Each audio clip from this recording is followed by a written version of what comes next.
Hello guys, may mga tira-tira ba kayong prito kagaya nito? At gagawin natin, pasarapin natin siya. Anong gagawin? Hindi lang basta itatambog natin sa gulay.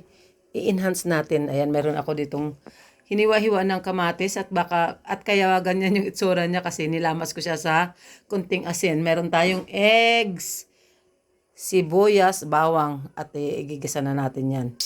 Yan, igisa natin yung ating bawang, siyempre, para maluto. Yan. Yan lang muna. At isunod na natin yung bawang. Ay, sibuyas pala. Bawang na nga yung nauna. Yan. Isa lang natin siya ng ganyan. Minsan kasi pag may mga tira tayong prito, ay parang hindi na masyadong napapansin ba. Although, nakakain naman siyempre. Pero para mas maging masarap siya, total meron naman tayong bawang, sibuyas at kamatis sa bahay. Gisa lang natin yan ng ganyan. At saka isa pa, medyo mura na ang kamatis ngayon. Dito sa amin, nasa 35 na lang ang kilo.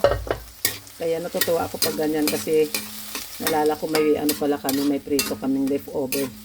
Nung kailan pa yun, nasa fridge lang. Ayan, at hintayin lang natin guys na hanggang sa lumambot yung kamatis, mamas natin siya ng maayos dyan. Bago natin ilagay yung ating isda, tapos siyempre sunod natin yung ating eggs.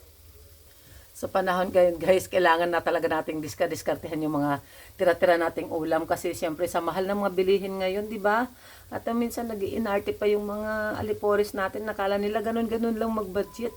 Hindi lang nila alam, kaya para ma-enjoy nila at ma-excite sila ulit yan sa ating pritong natira, ayun, ganyan natin gagawa natin. I-enhance natin kung mag-make upan natin guys.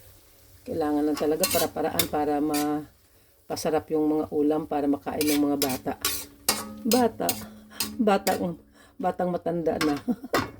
Bata pa tawag ko sa mga anak ko kasi kung wala pang pamilya, yun, anak lang muna, bata pa. Pag nagkapamilya na, siyempre hindi na bata. Kasi pamilyado na, di ba? At ayan, imbas lang natin siya ng ganyan para medyo durog-durog yung ating tomatoes.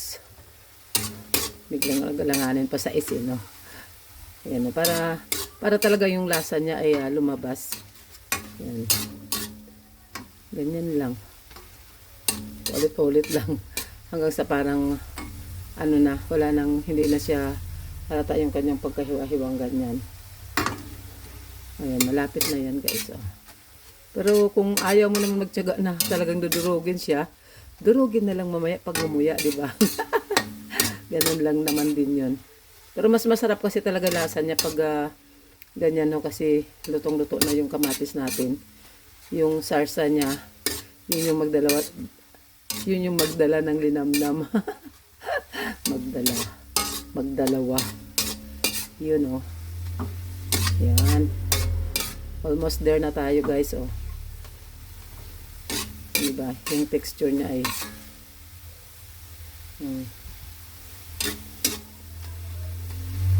ganun lang.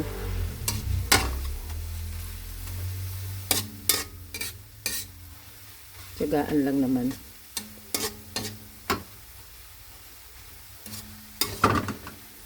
Yan, at pwede na yan. Tambog na natin yung ating ayan. Bali 4 na piraso yung sa isang tilapia. Tingnan nyo nga, maitim na nga yan guys, saka init-init, pero wala. Tapos lagyan natin ng konting sabaw para siyempre yung kanyang lasa yan. Yan, konti lang. Alalay lang tayo sa sabaw. Nakailang init na kasi itong pritong tilapia na to. Wala ngayon, hindi napapansin. Ayan. Gusto ko pa siyang dagdagan ng konti kasi mamaya, pag nilagay natin yung itlog ay biglang masisip-sip ng ng itlog yung sabaw kaya matutuyuan siya. Lagyan din natin ng yan, pangpasarap. Tapos pamintang pino din. At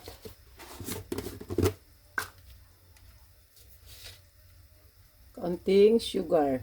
Kung napapansin nyo guys, sa mga menu ko lagi akong gumagamit ng asukal. Kasi yun yung pampalasa ng, pampabalance ng lasa. Kaya niyan medyo asim, alat at manamis-namis. Kaya masarap talaga yung ano niya, yung combination ng lasa niya.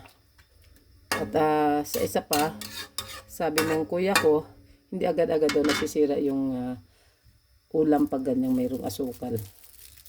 Ewan ko lang din ha. Basta ginagawa ko lang kasi nakakadagdag ng sarap.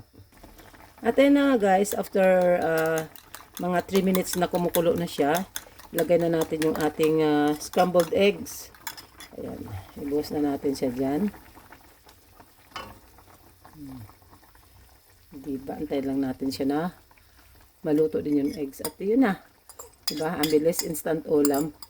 At naging masarap na yung kanina, yung parang boring na prito ba. Ngayon ay nagkaroon na siya ng kakaibang mukha at naging mukha na siyang masarap. O diba, sarsyadong tira-tirang prito. Napasarap natin siya ng ganito. Yun lang, simpleng tips lang dyan sa mga nanay na kagaya ko na minsan yung mga tirang ulam na problema tayo kung anong gagawin natin, tirang prito.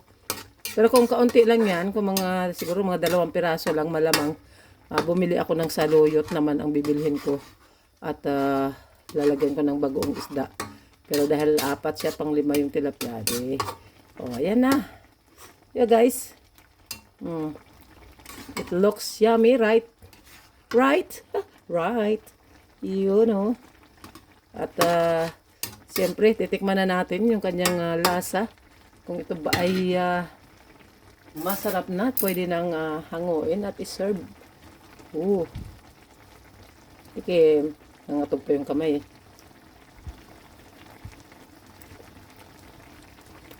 Yes, perfect. Parang lagyan ko lang siya ng kaunting asin. Kasi wala kasi siyang asin para yan, konting-konti lang. Para ma-enhance yung lasa ng magic at saka yung prito kasi di ba may ano naman yan. Ayan lang, sakto lang yung ano niya, sabaw niya. Yeah. Yummy. Sarsyadong isda. Hindi ko to alam, kasi alam ko ano talaga yung pangalan nito. Basta binili ko siya kasi malaman. At ayan na guys. Dahil luto na yung ating sarsyadong isda. Ano pang inaantay? Kundi kainan na. Maraming salamat po muli sa inyong walang sawang suporta sa patuloy na panonood ng aking mga video. God bless us all and Jesus loves you and Amiga Nings loves you. Bye bye guys. Thank you so much po.